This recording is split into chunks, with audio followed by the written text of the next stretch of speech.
শান্তিতে নোবেলজয়ী ইরানের মানবাধিকার কর্মী নার্গিস মোহাম্মদীকে আরও ৭.৫ বছর কারাদণ্ড দেয়া হয়েছে। সোমবার এই তথ্য নিশ্চিত করেছেন তার আইনজীবী। সামাজিক মাধ্যমে নার্গিসের আইনজীবী মোস্তফা নীলি জানান, সরকার বিরোধী যোগসাজশের অভিযোগে ৬ বছর এবং প্রোপাগান্ডামূলক কার্যকলাপের অভিযোগে আরও ১.৫ বছর কারাদণ্ড দেয়া হয়েছে তাকে। ইরানের উত্তর পূর্ব মাশহাদ শহরের একটি আদালত এই রায় দেয়। মূলত উস্কানিমূলক বক্তব্যের কারণে নার্গিসকে গত ডিসেম্বরে গ্রেপ্তার করা হয় বলে জানায় দেশটির সরকার। এছাড়া তার পরিবারের পক্ষ থেকে জানানো হয়, গ্রেপ্তারের সময় মারধর করা হয়েছিল নার্গিসকে, এমনকি সে সময় তাকে হাসপাতালে নিয়ে যাওয়া হয়েছিল বলেও নিশ্চিত করেছে তার পরিবার।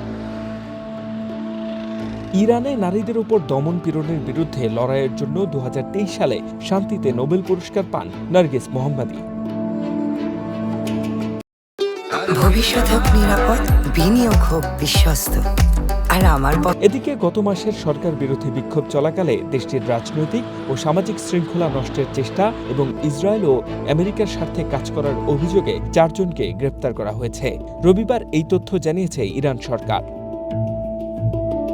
এদিন গ্রেপ্তার হওয়া ব্যক্তিদের মধ্যে ইরানের রিফর্ম ফ্রন্টের প্রধান আজার মানসুরি, সাবেক কূটনীতিক মোহসেন আমিনজাদে ও সাবেক পার্লামেন্ট সদস্য ইব্রাহিম আসগারজাদে সহ ৩ জন প্রভাবশালী সংস্কারপন্থী রাজনীতিবিদ রয়েছেন বলে জানায় দেশটির গণমাধ্যম।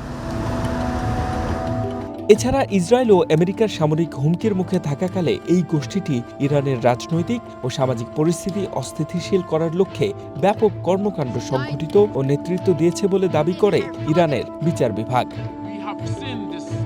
H M Ataullah, one international desk.